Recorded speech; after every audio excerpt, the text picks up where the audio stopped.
Bonjour à toutes et à tous, ma team Kiefer, j'espère que vous allez bien. Aujourd'hui pour cette nouvelle vidéo, on se retrouve pour parler de l'Euro 2021 de football que vous pourrez suivre en intégralité sur ma chaîne YouTube en cette année 2021. J'espère qu'il aura lieu, en tout cas j'espère que les conditions sanitaires vont s'améliorer pour l'Euro et bien sûr pour la santé de toutes les personnes du monde.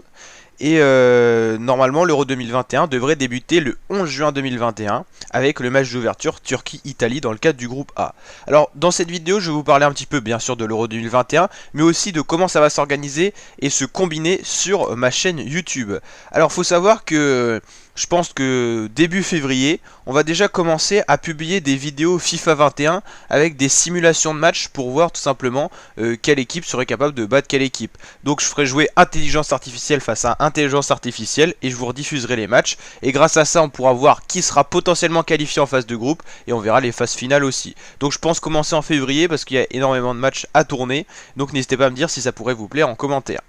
Il y aura également une deuxième partie, la partie la plus intéressante peut-être pour vous, où on vous offrira des cadeaux lors d'un tournoi en fait où vous allez pouvoir faire des pronostics sur une plateforme de pronostics en ligne et les personnes qui auront fait les meilleurs pronostics pourront gagner des lots. Mais il y aura également des tirages au sort parmi les participants. Bien sûr, pour tout ça, il faut être abonné à ma chaîne YouTube, avoir activé la petite cloche des notifications. Donc n'hésitez pas à vous abonner dès maintenant pour ne rien louper de tout ça et ne pas oublier. Il y aura vraiment des lots assez beaux, assez importants à gagner. Donc la team, on compte sur vous. C'est aussi pour vous remercier parce qu'on est de plus en plus nombreuses et nombreux sur la chaîne. Donc c'était également une façon de vous remercier.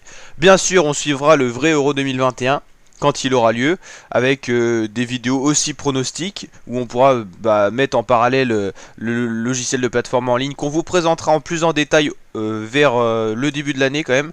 On va vous présenter ça. Et puis voilà, et puis bien sûr on suivra l'Euro, l'avancée, l'équipe de France, tout ça, peut-être des vidéos résumées des matchs et tout ça. En tout cas on vous prévoit du lourd, donc beaucoup de contenu à suivre pour l'Euro 2021. C'est pour ça que j'ai décidé de faire une vidéo spéciale pour vraiment mettre les points sur les i et les barres sur les t en ce début d'année, pour vous dire qu'on va vraiment envoyer du lourd pour l'Euro de football. Bien sûr au niveau sport on suivra Tour de France, Vuelta, Giro également. Donc maintenant on va s'intéresser un petit peu à l'Euro en récapitulant un petit peu tous les groupes pour le fun on va dire. Donc je vous ai déjà dit Turquie-Italie, match d'entrée le 11 juin 2021 à 21h. Après on aura Danemark-Finlande le 12. Le 12 aussi Pays de Galles-Suisse, Belgique-Russie. On aura Autriche-Macédoine du Nord ou encore Angleterre-Croatie. Alors les groupes ils sont là. Le groupe A on a Turquie, Italie, Pays de Galles, Suisse. Un beau groupe hein.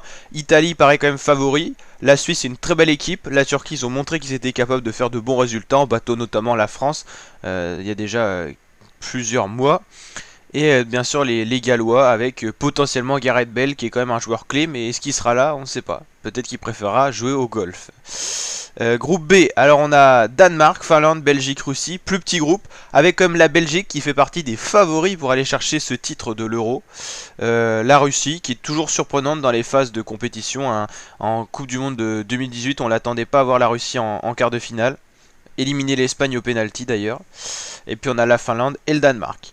Groupe C, on a Pays-Bas, Ukraine, Autriche, Macédoine du Nord. Peut-être le plus petit groupe, les Pays-Bas qui retrouvent l'Euro.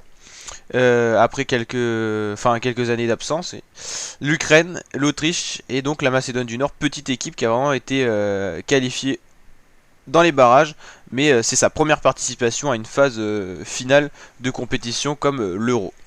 Groupe D avec Angleterre, Croatie, Écosse, République tchèque. Les Croates et les Anglais qui ont l'habitude de se rencontrer ces dernières années. On n'a pas la Croatie qu'on avait eu à la finale de la Coupe du Monde. Le niveau est un peu redescendu. Mais est-ce qu'ils pourront reprendre l'ascendant psychologique et physique pour faire une belle compétition? C'est ce qu'on verra. Groupe E avec Espagne, Suède, Pologne, Slovaquie. C'est déjà un groupe plus relevé hein. Les deux derniers groupes sont vraiment très relevés. Espagne, très belle équipe. Les Suédois, difficiles à jouer, très bien classés au classement FIFA. Ça montre quand même qu'il y a une certaine régularité. Peu de buts concédés, très bonne défense et également des contre-attaques qui peuvent être foudroyantes. Les Polonais avec Lewandowski, mais pas que, puis Tchèque. Enfin, il y a vraiment un bon collectif hein, globalement pour la Pologne. Et la Slovaquie qui est peut-être la plus petite équipe de ce groupe, mais quand même une équipe difficile à jouer. Un bloc bas qui est capable d'avoir des individualités un peu plus fortes qui ressortent du lot. Donc c'est vraiment un beau groupe qui pourra s'exprimer, qui sera assez ouvert le groupe E. Peut-être quand même avec une domination de l'Espagne.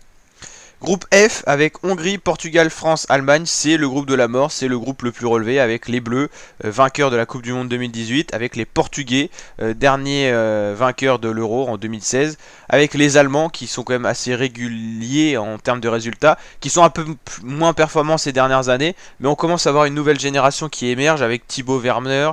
Enfin, il y a vraiment du potentiel, mais c'est vrai que ces dernières années c'était pas trop ça, hein. Et c'est pas Thibaut, c'est Timo Werner. Et la Hongrie qui aura du mal à s'exprimer, mais qui est une équipe en même temps pas facile à jouer. Donc franchement, un beau groupe, groupe F, qu'on aura le plaisir de voir évoluer, mais ça sera enfin assez loin du départ, hein, au final, parce que c'est quand même le dernier groupe.